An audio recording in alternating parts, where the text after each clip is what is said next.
ইয়াজিদের পক্ষ থেকে ক্রমাগত হোসেনের উপর চাপ দেওয়া হচ্ছে ইমাম হোসেন যেন ইয়াজিদের বায়াত গ্রহণ করে। 61 হিজরি রসুল ইন্তেকালের 50 বছর পরের ঘটনা। উমাইয়ারা ইয়াজিদকে মুসলিম জাহানের খলিফা হিসেবে ঘোষণা করে দেয়।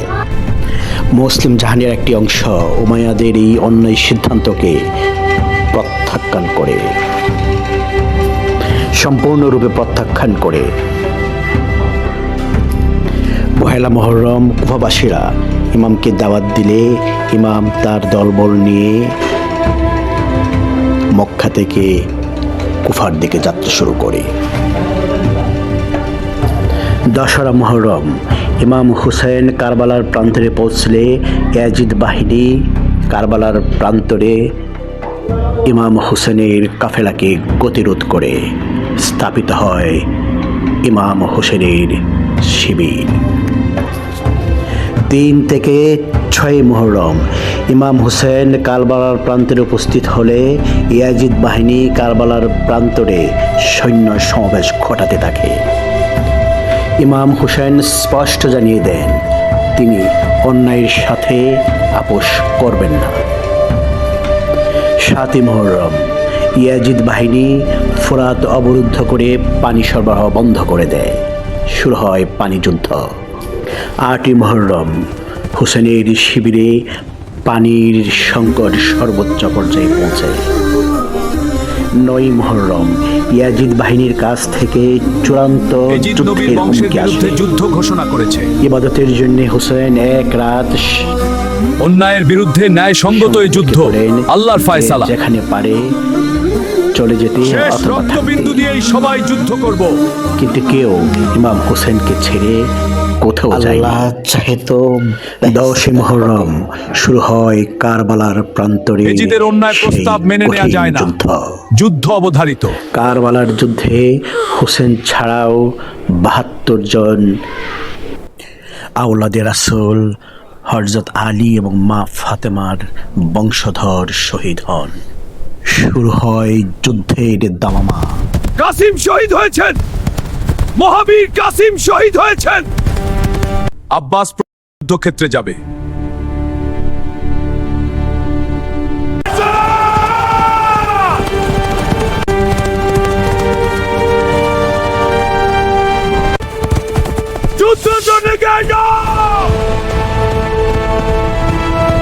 সত্যের পক্ষে থাকতে আমার সাথে যুক্ত হও, সুপারিশ পাবে।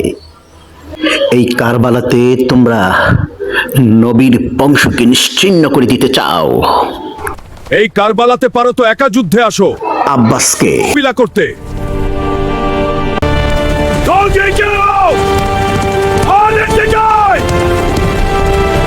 নববধূ সখিনাকে বিধবা করেছ, মহাবীর কাসিমকে হত্যা করেছ।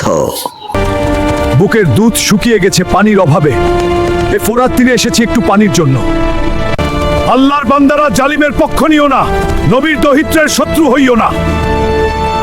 আমি আব্বাস নবী বংশের উত্তরাধিকারী। এই যে পয়সা এজিদের 22,000 সৈন্যকে আজ একা মোকাবিলা করব। এসো এসো সুলতান, আগে যাও।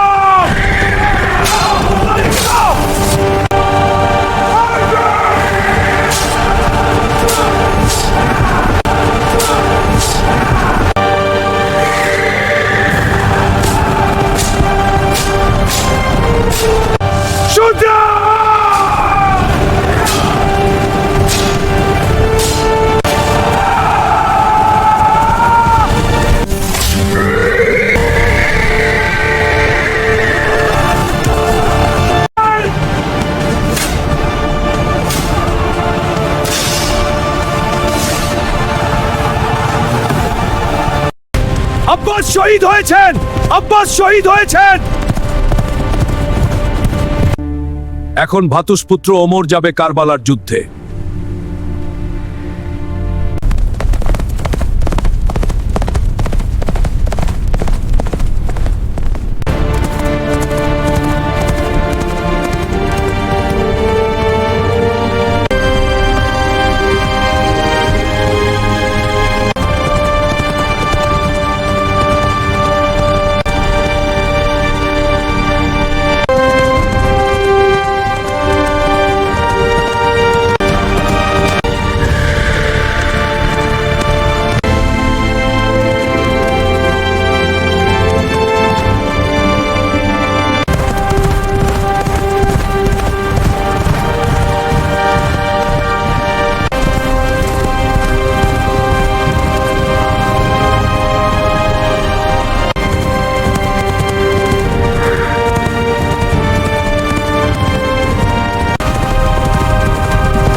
হাসানের পুত্র ওমর শহীদ হয়েছেন। ওমর শহীদ হয়েছেন। কুলসুম, জয়নাব বোন আমার, জয়নাল আবেদিন আর তার মাকে দেখে রাখবে। আমি যাচ্ছি জীবনের সাথে দুনিয়া আর আখেরাতের সীমানা মুছে দিতে। আওলাদের রসুল ৭২ জনকে তারা হত্যা করেছে। দুনিয়া ও আখিরাতের সীমানা মুছে দিতে অন্যায়ের বিরুদ্ধে এক যুদ্ধে চললাম। বিদায়, শেষ বিদায়।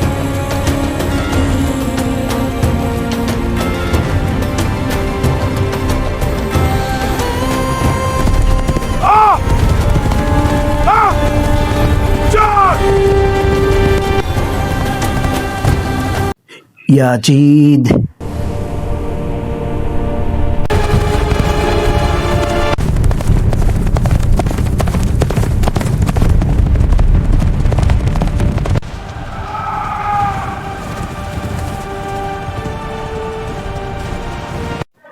ইয়াজিদ, আর কত রক্ত চাই তোমার?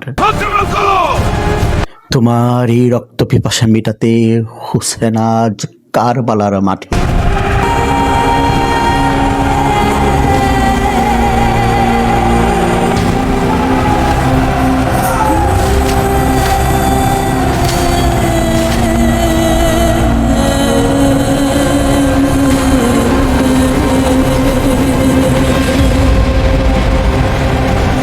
আল্লাহর নিয়ামত পানিকে অবরুদ্ধ করে রেখেছ ইয়াজিদ। কঠিন হাসরে তুমি পানির কষ্ট পাবে।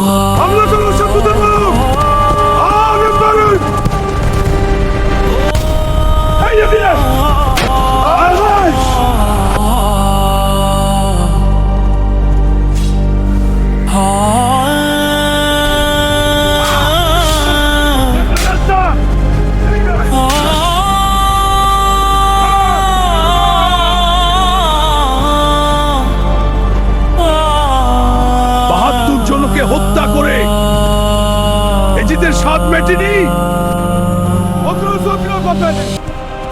আর একটু ছোট না, বিজয় আমাদের।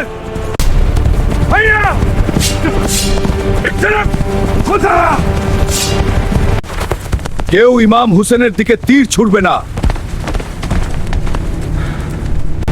এজিদ বাহিনী সে ইমাম হুসেনের গুপ্তচর।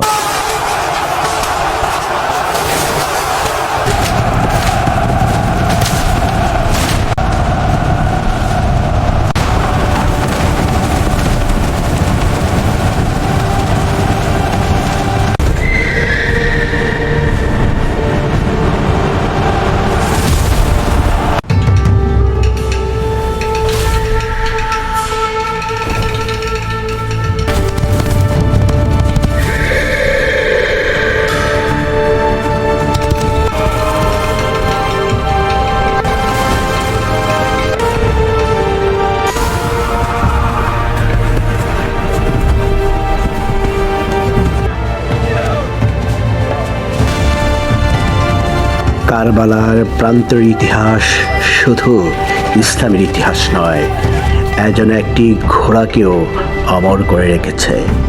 তার নাম জুলজানা, ছিল ইমাম হুসেন রাদিয়াল্লাহু আনহুর প্রিয় যুদ্ধের বাহন, ছিল নীরব সাক্ষী, একান্ত বিশ্বস্ততার প্রতীক। যুদ্ধের ময়দানে জুলজানা বা দুলদুল তার প্রভুকে বহন করেছে একান্ত দৃঢ়তায়, ভয়হীনভাবে।